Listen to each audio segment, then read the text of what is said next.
I've been watching that, you know, that Monsters on Netflix about the Menendez brothers. No. Oh, mate, you'd love that. Who are they?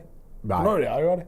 I know you are. Who are you? Eric and Lyle Menendez, right? Beverly Hills kids. Well, about 20, 21. Rich trust fund tossers. Like, big time, Hate 'em right? already. Right. Honestly, yeah, absolutely Is there dripping. anything worse? No, there isn't. Than My Dad's Loaded. Yeah, there is something worse. My dad's loaded, and he's written me out of his will, so I'm going to shoot him and my mum to death with shotguns. No, wait a minute. There's two sides to every story, Jay.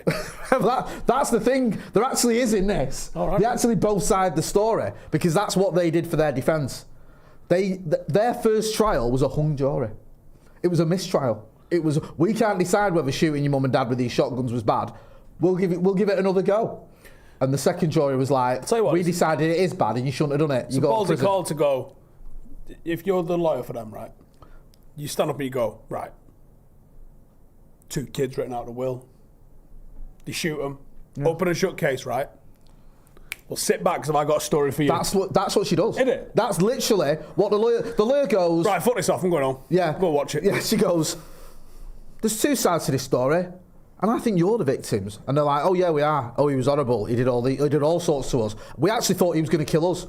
So while him and my mum were watching telly, we shot them first. That's our defence. And the lawyer's like, yeah, this works.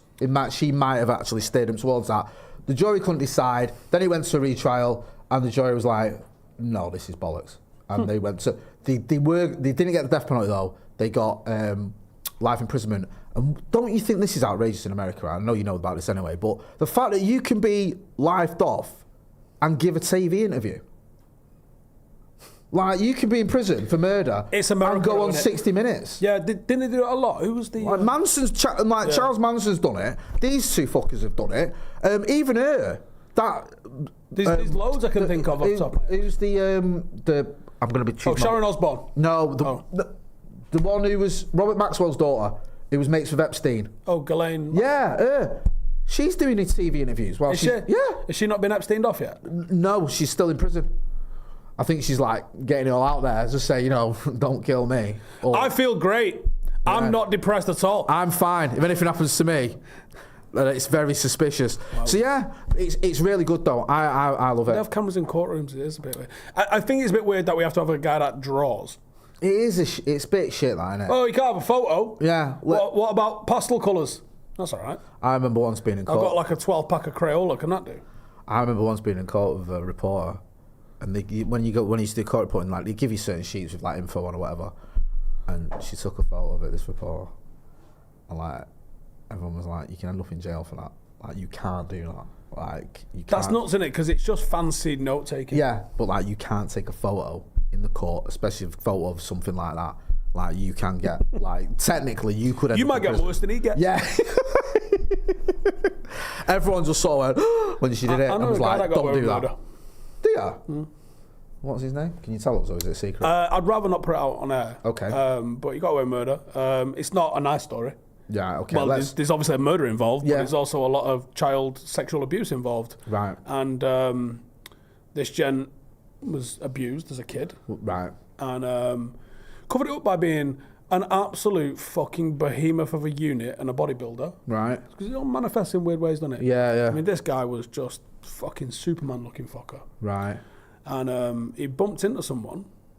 I think it was his stepdad that was abusing him. He bumps into someone who didn't know his stepdad abused him. Yeah. And on holiday in Wales once, and he goes, "Oh, bloody Blas lives around here. He's only around the corner." So he drove his wife and kid home, bought a lump hammer, lump hammer. That's hardcore. And then did the bizzo. Yeah. Proper. Yeah. And got diminished responsibility. When he did the bizzo, did he? If you can tell me, obviously, if you can't, don't. Did he just ring the old bill and say, "Look, I've done this," or did he just? I rang my uncle. Really? Yeah, I rang my uncle. And then, like, so my uncle knew what had gone on with him as kid, his mates as kids, and I think he was like, "I think you might need to go to police." And just say, "Look, this is what I've done." Yeah. That kind of goes in your favour though a little bit, doesn't it? The fact that you've gone, "Look, I've just done this." Yeah, as long as you don't get like 6,000 GTA, that probably goes against you, doesn't it? Yeah. If it's like car chase tanks and shit. Yeah, but if you go, "Look, I've done this. This is what happened." Well, technically, you're not a danger to the public, are you? No. He's a danger to a nonce who's now dead. Well, this is it. This is actually the Menendez brothers' defence that Was the dad was noncing him. But then some people say that's nonsense. That wasn't meant to be a pun, forgive me. And others say, yeah, I'm not that guy. And others say it was true. But, yeah, it is mad because, like, when you hear those stories and you hear, like, people who just go out, right, like, say, I am going to do this. You think, okay, now. Well, I saw something on Twitter the other day, which was, it was in Brazil, and they'd pulled out some child molester out of prison, fucking set fire to him in the street. And you go, firstly, did he definitely do it? This is what I don't like, right? Because you do get innocent people just get got. But you go, did he do it? I don't really ask. I maybe shouldn't say this, but I will. Like, someone who may or may not be a family member of mine did a bit of nonce hunting, right? Well, at least it wasn't noncing. No. I'm glad I finished that sentence, because, you know what I mean? Could have gone west. That could have gone west. And he put it on Facebook, on a live, as you do. Caught this guy, he's a dirty whatever, and he had him pinned up against the wall. Did he end up in more trouble? Because that seems to be the move, doesn't it? And also, this person who may or may not be a family member of mine, I wouldn't trust him to launch an investigation into someone. He's not the brightest part. Cross-referencing. No, I wouldn't trust him to make a cup of tea. Solid witness statements. Date time groups. I have serious questions about his investigative process. So I was like, is this guy really, or someone just told you that and you've decided to beat him up, film it, grab him, and then wait for the police? And then he got annoyed when the police arrived and wanted to nick him as well. So he's arguing with the police whilst this is all on Facebook. And I'm like, this is a complete disaster. So yeah, I'm always a bit wary of, like, because you didn't come to South Carolina, did you? Because we ended up watching, was it The Game? Where, The Game, the rapper, where he does that thing where he was catching a sex offender in the there's like a whole space which is the most weird thing I've ever seen. Where they're probably licking him up. Yeah. Like they're probably booting him in the head and stuff like that. And I'm thinking, in America of all the places, like that feels like you'll get in as much trouble as he. Yeah, massively. Like I get nicking him and I get sending all the evidence to the police. I'm for. But like I feel like legally doing things like that. I'm with you in smacking him, but I'm not the guy for the decision making in this. Like, you want someone that's got legal expertise. I think, crack him, but that's not sound legal advice. There's always three things I'm wary of. Are you certain? Incorrect vigilantism. That's nasty. A bit of a nightmare. When you're filming someone who hasn't done anything wrong and they're like, look, I'm not. And you're going, yeah, that's what they all say. Have a few digs to the head and now get in the van. And it's like, actually, it comes out like a day later when the police go, no, it's not him. Yeah, and I thought it was. Oh, well, but he's called John Smith, and this one on our list is John Smith. Yeah, it's a different John Smith. Oh, right, oh, sorry. Oh, it's all right, his life's just ruined and he's probably going to go and top himself. Don't worry about it. Yeah, that's the obvious downside to it. But if it's like, no, we caught him, he was banged to rights.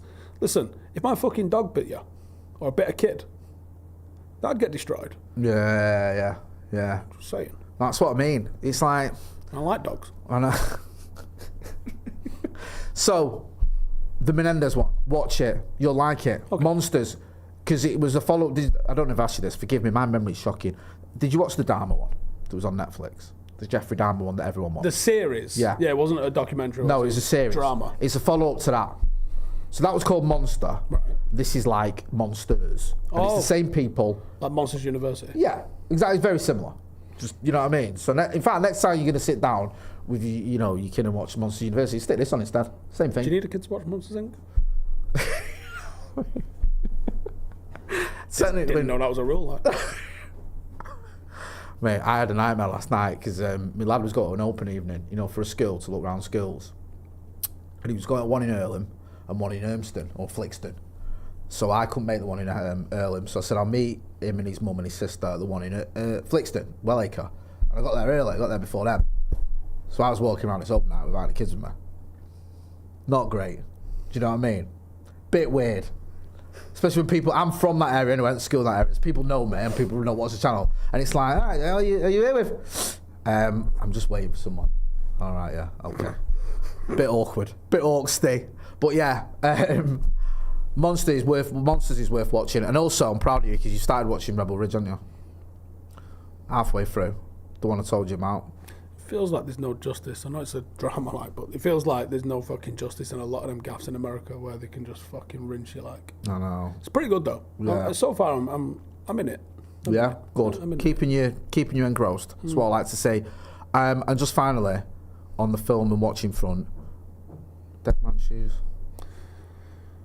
I feel like there's too much pressure on me to watch it.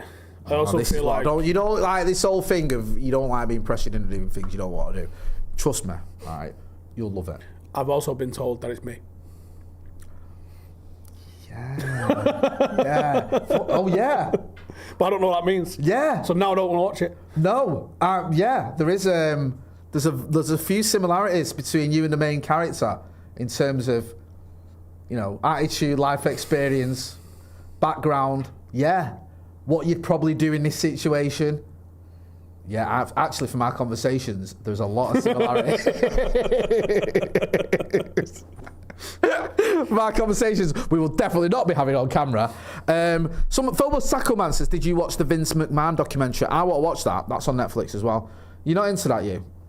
I'm curious about Vince McMahon. You know why? Because I know very little about him. I never really was into wrestling that much. The whole wrestling situation's absolutely mental to me. It seems like it's got a bit of everything. The whole wrestling. So Hollyoaks. Yeah, but that's like nonsense. All right. No, I don't mean wrestling's not nonsense. Great point, well made. Yeah, I mean the facts of like, well, wrestling is real. I saw Ultimate Warrior bleed green. Yeah, right, and that was true. Paul Bearer really did come back from the dead.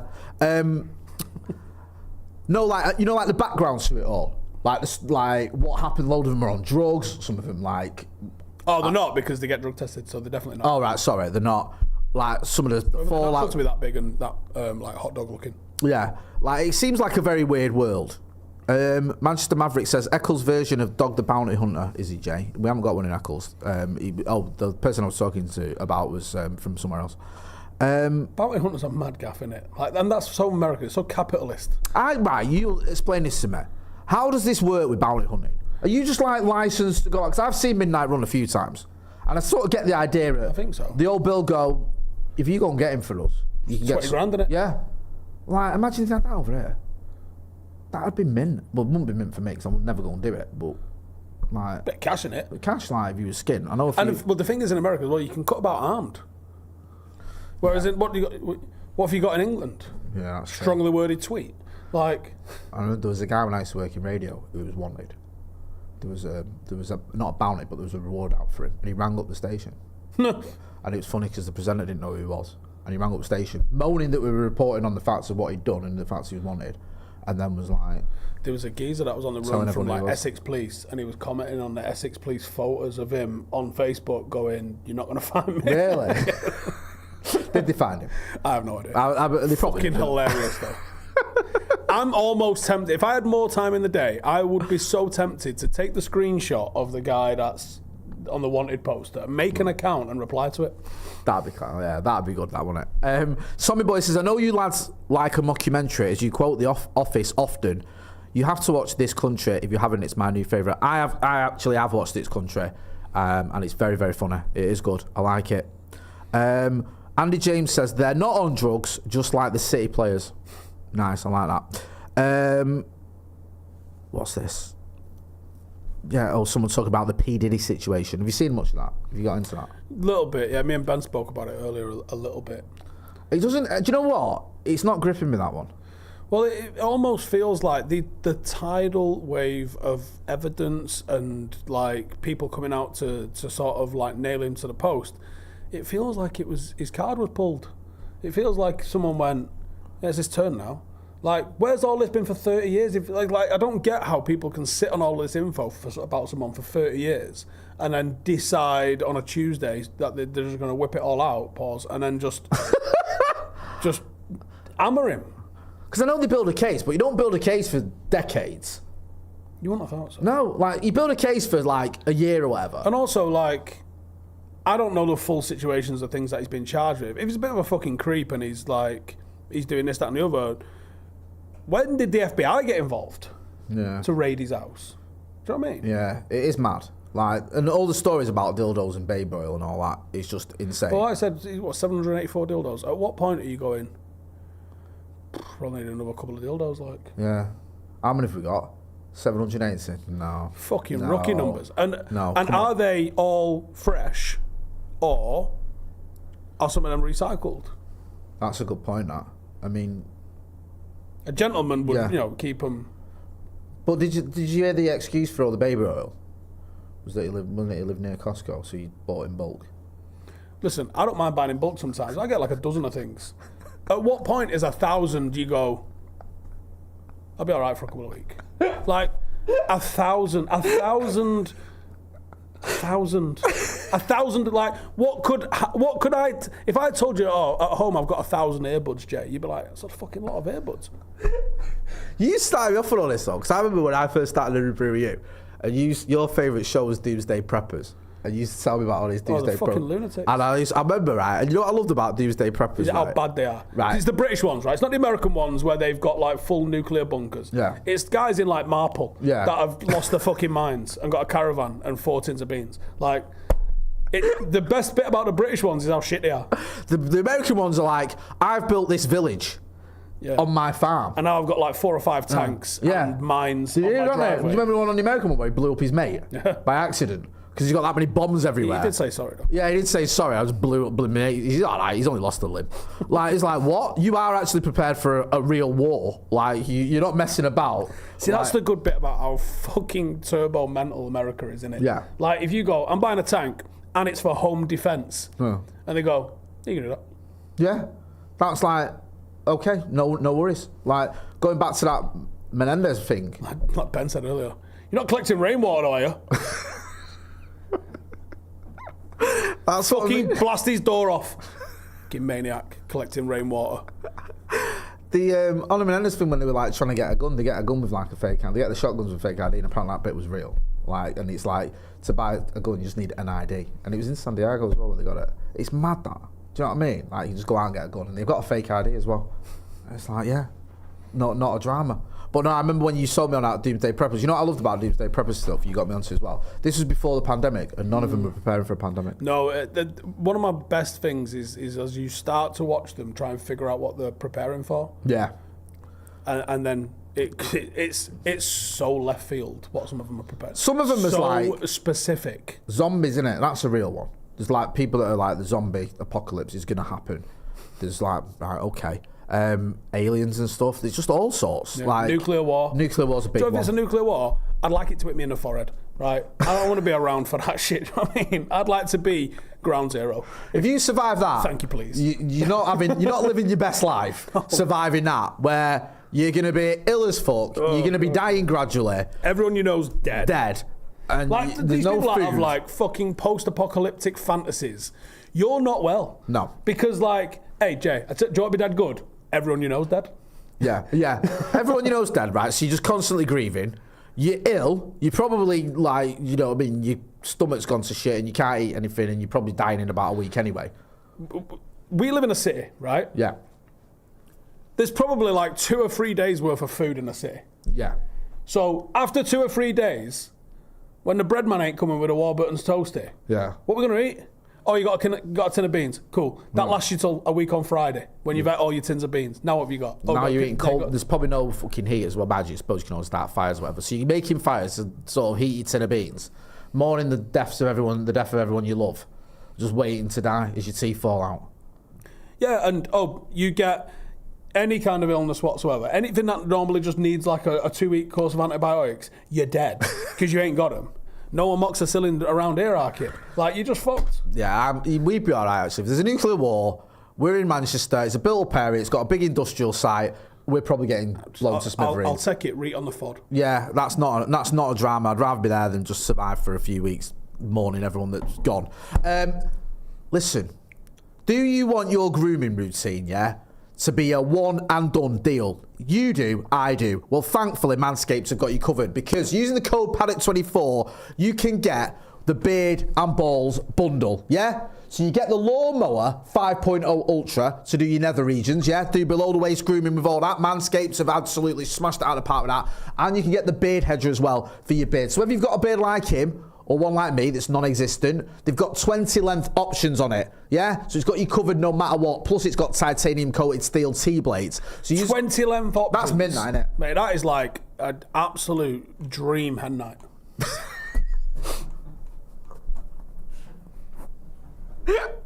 Exactly, right? So you've got titanium coated stainless steel T-blade with, as Steve said, the 20 length options, which is a dream hen night. You've also got the Lawnmower 5.0 Ultra, so you can get your beard and your balls looking absolutely tip-top for the foreseeable future. Use the code Paddock24, you get 20% off and free shipping, and your balls and your beard will thank you this autumn. Are we in autumn now? Oh, I went out to the car this morning to go and drop Bambino off at school, and I had to go and get a coat. Yeah. It's official coat weather now. It is official coat weather. Get involved in the chat and the comments as well. Let us know what you think about anything. You know, this is the Brew. I mean, the reason we've mentioned that on the thumbnail, win the league by 27-28, isn't because me and Steve have fallen off the deep end and think we're about to win the league. It's because Omar Berrada, the Manchester United CEO, has predicted or said he thinks we'll win the league by 2028. That's why that's on there. But we're not getting into that now. Right, Don't panic. Don't panic. We haven't even spoken about the 1991 Cup Winners' Cup final yet, so why the fuck would I start talking about modern football? That would just be insane. Theo Quay says 28 years. I'm going to send live producer that photo. Yeah, in fact, Steve's got a very good photo. 28 weeks later time, haha. Andrew A says, did they ever shave Adam's legs after the tour? Was that McCullough? Was that a threat? Was that a promise from you saying you're going to shave his legs? I've slept since then. Oh, right, yeah, fair enough. Brian Casey says, start building that bunker now. Andy James says, give it... I honestly couldn't think of anything worse than being in a bunker. I would, like, it's going off, zombies, cool. I'm going to go out a hero and just try and fucking, like, swing at it. I am not fucking sitting here watching my teeth fall out, having fucking, like, half-eaten beans and, like, waiting for all that shit. I'm not doing it. Yeah. Are you in the bunker with as well? Are you in the bunker with your family? You're going to start rowing. You're going to fall out. It's going to be miserable. It's just going to be horrible. What's there to look forward to? Imagine being it with Joe. Joe Smith? Yeah. No, he'd be got any oat milk left. I'm going to fucking oat milk your head off. How about that? I've knitted you a jumper. Fuck off. Oh, I can't believe this. We've run out of avocado. This day's just getting worse. Do you know what I mean? No, do you know what they love about Joe? He's great, but he'd be dead positive, Joe. He'd be keeping your spirits up. I don't want my spirits. That's what I mean. I think you and Joe in a bunker together would be fatal because he'd be trying to keep you. He'd be trying to cheer you up, and you just want to kill him, and you probably would. Do you know what I mean? It wouldn't work. Dan Birch just says, "I'm in that fucking bunker, mate." Live producer, I've just sent you a photo. He sent you a photo here. Let us know when it's ready to go. It's me just before I grew the beard. What was that question you asked me before we went live? You asked me something about Arsenal Fantasy, but I can't remember what it was. Who's your favourite character on Arsenal Fantasy? Who's my favourite character? My favourite character, who actually wasn't a character, he was the only one who wasn't, God rest him, was Claude. Because he gave us the best moment in YouTube. Yeah, you're right. That for me, right? And listen, we work in YouTube, we've done it for a long time. No matter what, it will never be beaten. Where he was sat on a watch along with Ty, and he read out a super chat that said, Ty chokes on DT's Willie. What's that all about? And Ty was like, don't read that, what are you reading that for? There's a stupidness. There's a super chat, you got to read it out. And I love that. I absolutely love it. And they sat there with the Christmas hats on, eating chips. It's perfect. Go on, throw this photo up. Let's have a look. Look at, who's that adorable little chap there in his 1991 Cup Winners' Cup top? Surely that's not Stephen Howson. Mad, ain't it? Yeah, I found a box of old photos every day. Right, I'm amazed that you, right, at a young age, predicted YouTube was going to be a thing and you were going to make money out of it. So you pretended to be a United fan from the age of 4. And pretended to like the 1991 Cup Winners' Cup. The best part is, well, I don't know if I've got it or it's in our possession. Either me or Jaden have still got that shirt. Really? I've got a photograph of Jaden in that shirt. That's class, that. From probably like 10 years ago or something. Do you keep your kits, you? Have you got many of them? Because I've not. No, that from being a kid, I've got that one, and I've got the shorts of the away kit from '92, the blue one, the Aztec one. Weirdly, I got the shorts of that. That's it, really. Not really got many. You wasn't here when Joe Seeley was on. No, I missed that. I was fucking double mega ill. I know you were. And we'll have to get him back on because he was ace and he's up for coming back on. And it's mad how much he looks like Les. Is it? He looks just like his dad. He really does. Like, he's a spit of him. And he had some great stories as well about that 99 Cup Cup. Theo Cases, who did you have on the back? We didn't get names on the backs of shirts until like the mid-90s. Can you remember your first name on your shirt was? Cantona? Was it? Fair play to you. I think mine was Ince. To be honest with you, I don't even know actually. Well, you've seen the first shirt I had. You had the shirt, didn't you? Yeah. Tell everyone who doesn't know, because So, this is a story you'll see worth showing. So in November 1991, my birthday's in December. I actually found a photograph from that day. Actually, me and a girl that was a friend of mine at the time, and I'm wearing Joe the Aztec blue and not blue, red and black Adidas trefoil tracksuit. Was it that one? The very one. I'm going to send you a picture. Lads, just Google Cantona signs day or whatever. The shirt he holds up on the pitch, basically. I'll send you a link right now, and if you scroll down, there's a picture of Eric Cantona holding a shirt. When you're ready, when Steve's telling the story, just when it's ready, just stick it up. You don't have to ask, just get it up. Or put it behind us. Yeah, well, both. So, like every good Manchester United In fact, yeah, just put it behind us, that's better. Sorry. On your 9th birthday, I'm having my birthday party at the museum with like 5 or 6 mates. I love that. Absolute class, that. And the press conference room was closed because we were signing someone.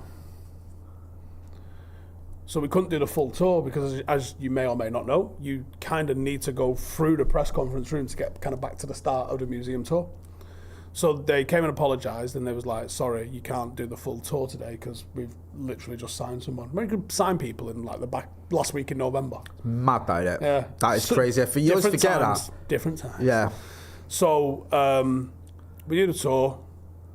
My dad and my uncles and that. The Stretford end's in the middle of being like rebuilt and that. Yeah, because this is early 90s, Yeah, right? 92. So we did a tour around all that sort of stuff. I got a photo of my dad and my uncle Ian with the European Cup from '68. There we go. We go to the wide when it's ready. They're just zooming it in. So obviously, while we're in the museum having vol au vents and fucking sausage rolls or whatever, that's happening out on the pitch, which we didn't know. And then the press conference is happening. And then afterwards, we're outside, standing at remember the steps of K-Stand? Not there no more, because it's all glass. Yeah. Basically where the Busby statue is now, there used to be a set of like double stairs. So we're standing there, and I literally, my dad used to smoke roll-ups. It still does.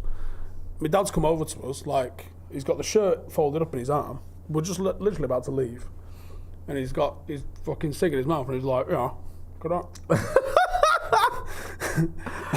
And I went, who's that? And he went, I don't know, we've just signed him. Really? So they said you can have the shirt. That's class, that. So That is... My mum fucked it up by sewing a number 7 on it. Sewing a number 7 on it. A black one. Mate. A black number 7 on that. And it's like a fucking XL size shirt, by the way, as well. So 9-year-old Steve, the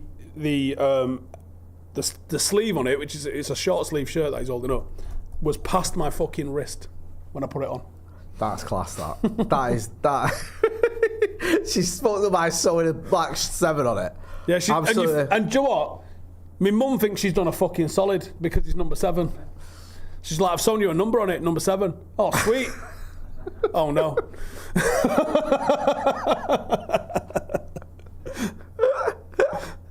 I've sent you a picture of my Cup Winners' Cup reference, by the way. I'll tell you a little story about that as well. And the Super Cup. Yes, mate, back in the day. Do you know what?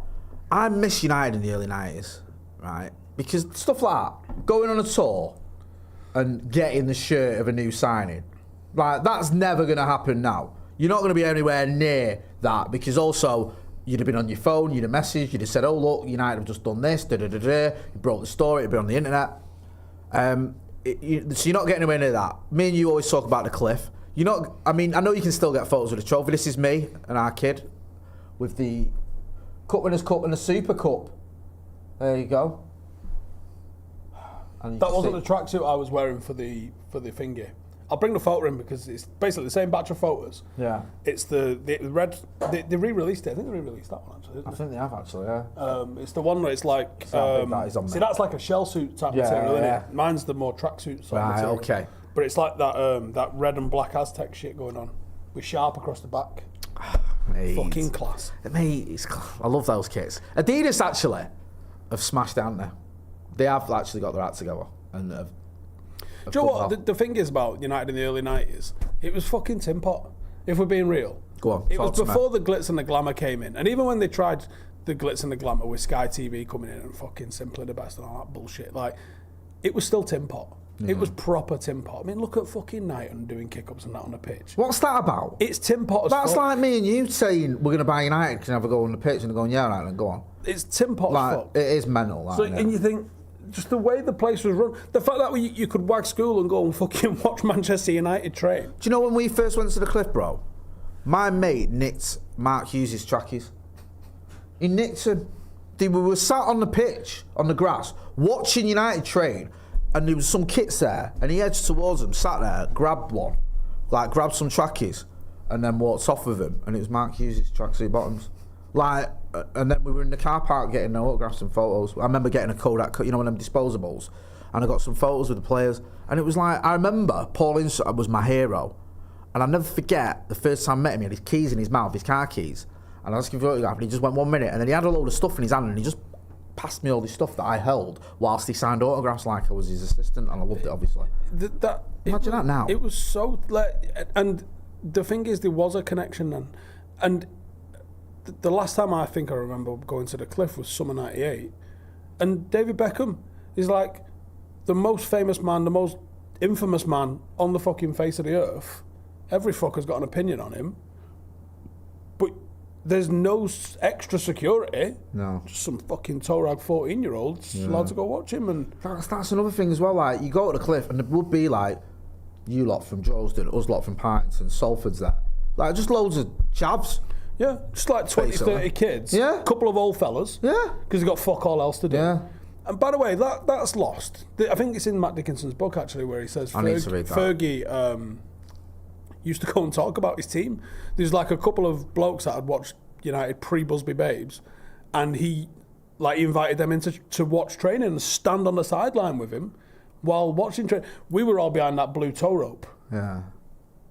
That's the height of the security, by the way. There was a blue rope. Don't go past that. And It's literally a tow rope, literally a nylon tow rope, and there was probably about 6 meters of rope. So if there was more than 15 of you, you just stood to the side of it. Yeah. It wasn't enforced. There was not a single security guard there. No. You just fucking stood there and watched 2 hours of training. Yeah. And then a slack handful of the players had come over. Fergie came over, shook your hand. Yeah. And then you would go, and it would be a bit more organised then. They would have a couple of crash barriers out in the car park at the Cliff. And as they come out after getting changed, some of them would sign autographs. Roy Keane would try and run you over. And this is how it was. Yeah. And it was better. And I bet that was wank compared to the 50s, 60s and 70s. Yeah. No, yeah. Because I remember my dad talking about proper mingling with players out on nights out. Yeah. I grew up in Stretford when I was little. We lived in Stretford. Oh, my granddad lived. George Best lived at the end of the street when my granddad lived. George Best. Yeah. You might have heard of him.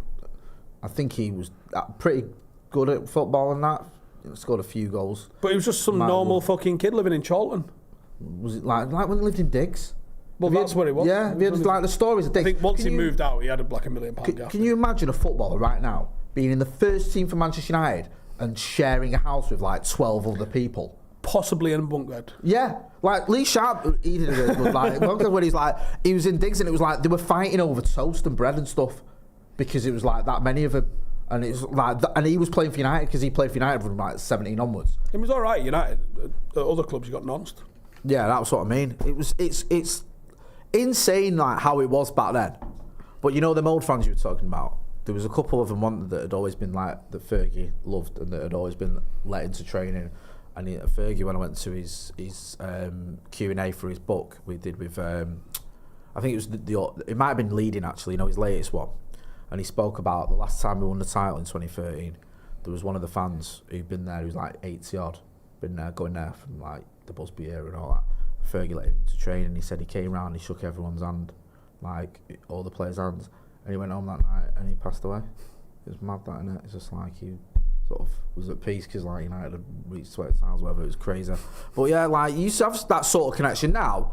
And I remember when I used to go to press conferences, I used to feel sorry because you got loads of people who are like waiting outside at the Carrington with signs and stuff and waiting for the cars to stop. And some of them do stop, don't like Bruno's quite good and that. Fucking but it's not the same. eBay culture's fucked it, man. Do you think it has? Do you think that's part of the problem? But do you know what's flipped it in another way is that you're not eBaying your selfie with them.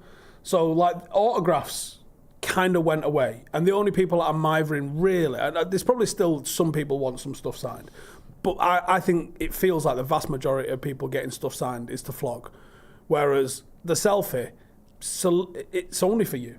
Yeah. I think that because of the sort of selling culture of selling autographs and memorabilia and stuff like that, it's a full fucking industry. Yeah, of course it is. I think players are probably far happier. Just roll the window down and give you a thumbs up, knuckles, and get on the fucking toes, rather than they're coming out there and the fucking shirts are stretched over fucking. Those like ring things, like that seems a bit like that's not just some guys. Oh, I've got a shirt. You know what I mean? Like, can you get it signed? I remember my first interview was when I was in radio was with Dennis Law, and he was the nicest. He is the nicest guy in the world, by the way. And my dad, not well now. No, it's sad. It's only him and Stepney, and who else is left from the John Aston, and Paddy Craven. Paddy's not well though. Is he not? It's so sad, isn't it, to say these. Funny meeting with used to be able to go watch the academy at Carrington. Yeah. On like a fucking random weekday, and watched United and Liverpool, I think it was, and. It might have been United and City. It was one of the Angel Gomez teams. Yeah. And we was chatting about Angel with Paddy as we was walking. He was like, Gizand, walking back to the car park. And you're like, absolutely. Yeah. Oh, if you want. If and I then must. he goes, can't remember where I've parked. So he goes, let me just... I was like, what car are you in? Like, I don't mind spending another 30 fucking seconds helping Paddy. And he's like, one of them, he points at... say an Audi Q8 or something like that. Yeah. One of them, but in black. I went, all right, cool. So we've walked up and down the car park. We've even gone around the corner where the players' bit is and getting some funny looks. And we walked up and down the car park. We can't see it. And he's like, oh, don't worry about it. You get off. And I'm like, are you sure? And he's like, yeah. Well, I went in my car and did a video about the game. Yeah. Whatever had just happened in the game. And he comes and gets in a Passat next to us.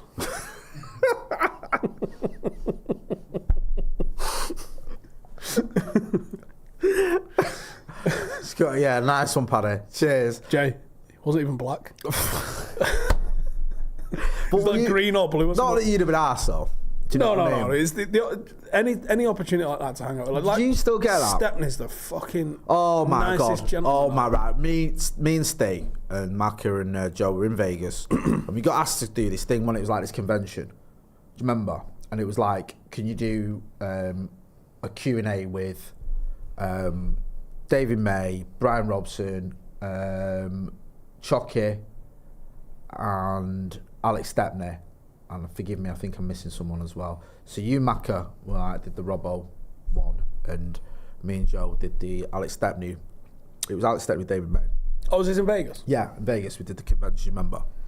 And there was it was a bit of a crap setup the way it was, and there was people at the back getting food and all that, and there's a little bit of, people chatting and stuff when some of the legends were talking, and it was a bit of a shit show at times. But when Alex Stepney started talking, everyone was sharp. He's got that effect on people. Yeah, like there was no one was even whispering. Everyone was just like and listening to what he had to say, and he's just got that. He's like your granddad, and he's just the nicest guy in the world. His stories are amazing because he's like talking about coming to United after 58. Winning that first league title, winning the European Cup as it was called then. He's got some not safe for work stuff as well that he'll tell you when the cameras aren't rolling, which Even is better. fucking sensational. One thing I loved about him as well, he was telling his story, and this is like one that he told on stage, so I'm alright repeating it. And he was saying, I think we played Real Madrid in the semi-final, was it, in the Champions League or the European Cup?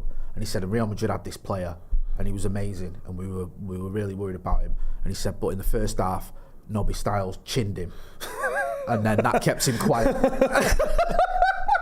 And you're like, what? Okay, nice one. And that's how it worked. He was doing the sort of after dinner thing in a lounge. I think it was 2015. I think that's important because I'm pretty sure it was the 10th anniversary game of George Best passing. Right. And he stands up, and there must have been 200-300 people in this lounge, and they get busy, don't they? And they get loud, and they're a bit bustling. Yeah. There's an old fella at the front there with no microphone, just sort of trying to chat, gets drowned out. Yeah.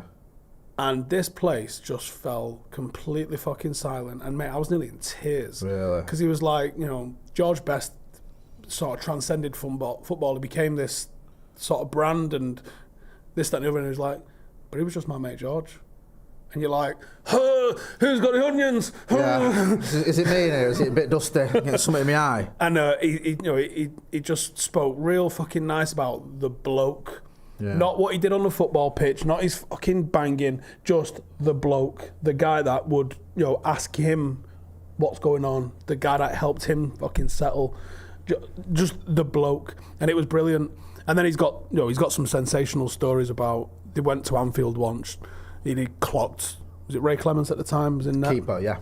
Ray Clemence did something where he kind of like fainted when he was going to make a save or something like that, and George Best is like, I'm going to play a 1-2 off his shin. And he's like, that's the craziest thing I've ever fucking heard. He goes, and like the next week at Anfield United playing there, George Best goes through 1v1 with Clemence. He plays it off his fucking shin and puts it in behind him. Oh my God. People probably thought it was a shot. Oh my People fucking... probably thought that's a shot, and yet he's called it. He said that's what I'm going to do. A week before. Have you ever, this is another thing with George Best, have you ever seen, like, you watch a shitload of football like we all do, a player now take someone on, stop, let him get back to take him on again? Only Nanny. I've only seen Nanny do that. I don't know if that was deliberate or if he forgot. Well, like, yeah, stories like George Best doing that, taking someone on and then letting him get back up and then take him on again, like, that's insane.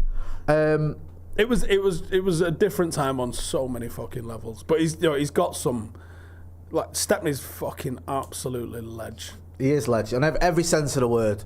And he just commands that respect. And we've had him on. We're fortunate enough. We've met him. We've had him on the channel a couple of times. We actually we're putting something together about Bobby Charlton, and we saw when I was going through some footage your chat with Bobby Charlton outside. Preston Deepdale, yeah. Just like a fan cam with Bobby Charlton. Which is kind of crazy, isn't it? It's just you chatting to Bobby Charlton, and I was lucky enough to interview Bobby Charlton a few times as well. It was just like... You spoke to him at Altrincham, in a Youth Cup game. Really? Yeah, me and Jaden. That was a proper, like, pinch me moment where you're like, I'm talking to arguably the greatest. Well, my fault. I thought United only got one legend, and it's this fella. Bobby Charlton. Well, that's where that's the benchmark, innit? It's like he's the one, innit? Like he's the top. Come on, put anyone's career. Yeah. Do you like fucking Souness likes to compare and fucking measure tables and stuff like that? You haven't got a fucking table that looks like this. You can't. What's he done, Jay? Oh, everything. Yeah, everything. Including a Ballon d'Or and a World Cup. Yeah. Oh right, okay. Yeah. Puts him in a category of fucking one. Yeah, it does. It literally does. And obviously with everything that had gone on before as well, and having to bounce back from that and the way he did that, it's just Bobby Charlton. He's just something special, and it's because of people like Bobby Charlton, like Stepney, that United for me is just, well, for all of us, is the greatest club ever. Damon Maldman says, are the sausage rolls pre-ordered for 2028? We're going to wrap up shortly. Always. 2028, Omar Berrada says we're going to win the title. When will we win the title by, Stephen? I actually like that he's come out and put a bit of a marker down. Yeah. You need a bit of that, don't you? Yeah, because if he'd have come out and said we're going to win the league this year, you'd have all gone, oh, for fuck's sake. Shut up, you dickhead. And if he'd have said we're going to win the league in 20 years, you'd have been like... Right, what? Great. All right, I'm not renewing then, am I? But 5 years feels like enough of a cycle in football where you go, well, that's achievable. And also, that's kind of where you should be at. Yeah. Do you know what I mean? Like, you think, if you're coming in and you're going, right, we're going to get this club back to where it belongs. We can see X, Y, and Z, and we think in about 5 years, we should be there or thereabouts. Yeah. Not in, like you said, we're going to do it in 2040 or whatever. You'd be like, hang on a minute. Have you ever heard of Glazers talk about winning the league? I don't think they knew what the league was. Honestly, I don't think they knew what titles were or what trophies we were going for. I don't think they understood anything at all. If you'd have told them we were aiming for the playoffs, they'd agreed with you. And that'd be 15 years since we last won it. I always go back to that. I know me, I tell you this all the time, and I know you've got similar stories. In 1993, seeing my dad and his mates crying. Jake's got to be awesome. I'm thinking, what are they crying for? Jaden's 18, he don't remember winning the league. No. It is good, isn't it? We're going to be sat here, me and you, in tears. Jaden's going to be like fucking 25, 26, something like that, and he's going to be like, this is the first title I remember. Oh, mate. Whereas I was like fucking 6 and just shitting cups. Yeah, that's not... Remember himself. Oh, producer Ben only just remembers it himself. Like 10 or 11. 10 or 11. Right. Big thank you to, I'll name this podcast later, by the way, who's gifted a Stretford Paddock membership. What have you got planned this week? Who are Paddock playing? Team in Warrington, as always. Are you home and away? Fucking bad move going to the Cheshire League, wasn't it? It's just full of mix everywhere. I'm the same. My lad's the same. We're up in St Helens usually most weeks, but it's St Helens all the fucking time. we're at home tomorrow, thankfully. Warrington tomorrow. So yeah, go and check out Stretford Paddock FC and Ste Howson TV as well for all his extra content. Not extra content, all his content. You know where to find us. We're going to be back for a bit of post match after the Spurs game. We'll get his reaction from that, and I'll give you a reaction to that. We're both going to be at the game, aren't you, for Spurs? I haven't decided yet. I've got some shit I need to sort out. Probably. No excuses for me for that one. Lads, it's Tottenham. We need to fucking win that one. Yeah, we do need to win that. Don't get me started. Big thank you to everyone who got involved. Big thank you to Manscaped sponsoring this podcast. Don't forget to hit like, share and subscribe. That's been Stephen Howson. I've been Jay Moy. This has been The Brew. Thanks for watching.